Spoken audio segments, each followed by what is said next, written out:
Well, Nazism is really uh, coming back into fashion in Germany. The AfD party is gaining a lot of support. Some people are looking to ban it. Other people in support of it are out and proud about being Nazis, it seems like. It is just crazy.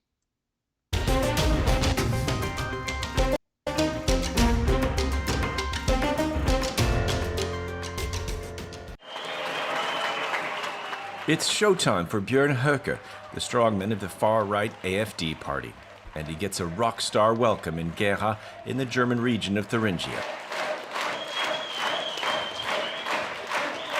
The intelligence services may have his party under surveillance here, but it still tops the polls, so no one's worried about getting banned. All the other parties who are actually a cartel are in favor of a more European Union, more renewable energy, and more migration. That's why we are the only opposition force worthy of the name in this country. So he's against renewable energy, migration into Germany, and uh, against the European Union. That's like pointless reasons to be, pointless things to be against, in my opinion. In this East German region, where many people feel they've been forgotten by traditional parties, a large number make no apologies now. They openly support the far right. The Social Democrats, the government's environmentalists who throw money out the window, they are the ones who should be banned because they ruin the country and lead our people straight into the wall. If being far right means living It's not Nazis that destroyed Germany, but the Social Democrats. It's hilarious. my life as I've done so far at 68, that is studying, working, paying my taxes, never doing anything wrong, then being far right or being a Nazi cannot be something wrong.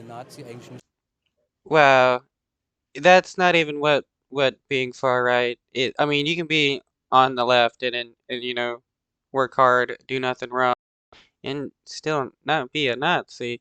This dude just wants to be a Nazi and try to act like, just working hard and stuff like that is just what the far right is all about. But this time around, the AfD meeting in Gera is less peaceful than usual. Outside the hall, hundreds have come to protest against the far-right party, which is under new suspicion of plotting to deport asylum seekers, foreigners without proper residency papers, and even German citizens of immigrant origin. It scares me. Yeah, and no surprise that Nazis are trying to purge Germany. That's what all far righters want.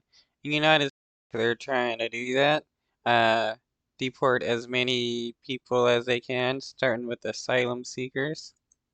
To imagine what could happen if the AfD comes to power. It must never happen again. The revelations about this project have brought back the specter of National Socialism, and that frightens a lot of people. The revelations are the work of the investigative media outlet Correctiv, and they have sparked massive protests across the country. Working undercover, these journalists gathered evidence that AfD members and neo-Nazis met in secret to discuss what far-right thinkers call a remigration project. In other words, a plan to expel millions of people.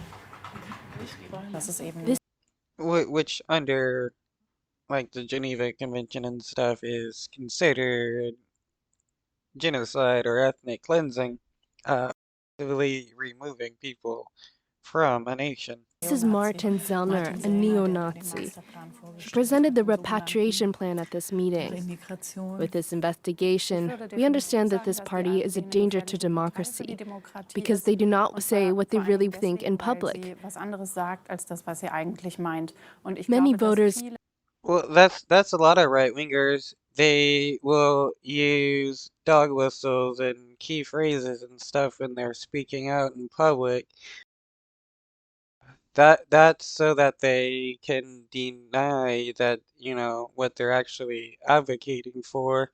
And in private, they're all open about what they want, and for majority of the far right parties, no matter where they're at. It's all about removing or killing everybody that they dislike. Did not see it or don't want to see it because they don't even want to admit it to themselves. With elections approaching in 3 East German regions, many voters have been shocked by the journalists' findings. In Thuringia, the AfD already holds 19 out of 90 seats in the regional parliament, and polls suggest the party could win around 30% of the vote, enough for a relative majority. Stefan Dieters is an MP from the far left and works next to AfD members when parliament is sitting. He paints a bleak picture of what a far-right victory here would look like, saying they could really change things for the worse. Wow, it's crazy how Nazis are able to get seats in governments like any nation pretty much. I mean, in the United States, there are several Congress people that are openly in support of Nazism or like to spew a bunch of anti-Semitic rhetoric. It's just even crazier that in Germany that there's Nazis that are allowed to gain seats. They would have decision-making power over the proper functioning of civil society in the region, as well as social programs. Would they continue to help the elderly? Would they continue to finance the integration of disabled children in schools? For all these reasons, it's essential to prevent their victory, so they cannot take power and have the ability to restructure society. The far right would also have control over education and cultural institutions, including the Buchenwald concentration camp memorial. The site receives 500,000 visitors each year and plays an essential role in the education of young Germans, because it was in this region that Adolf Hitler's National Socialist Party won its first electoral victory in the 1930s. And it was in this camp that most of the Nazis' political opponents were imprisoned. The memorial's director says the AfD threatens all the education work and reckoning with history that happens here. The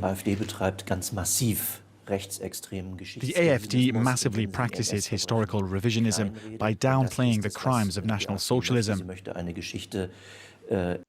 Well, yeah, no surprise there. They're Nazis. They're going to downplay what the Nazis did in the past and act like it was either not wrong or not as bad as what it actually was. I mean, right-wingers in the United States do the same thing. Um, they're big on revisionist history, like claiming that, slavery wasn't as bad or Jim Crow wasn't that bad, segregation wasn't that bad, as well as, denying the Holocaust or, saying the Holocaust wasn't that bad or actively praising the Holocaust. And they do it because they want to create a narrative of national greatness.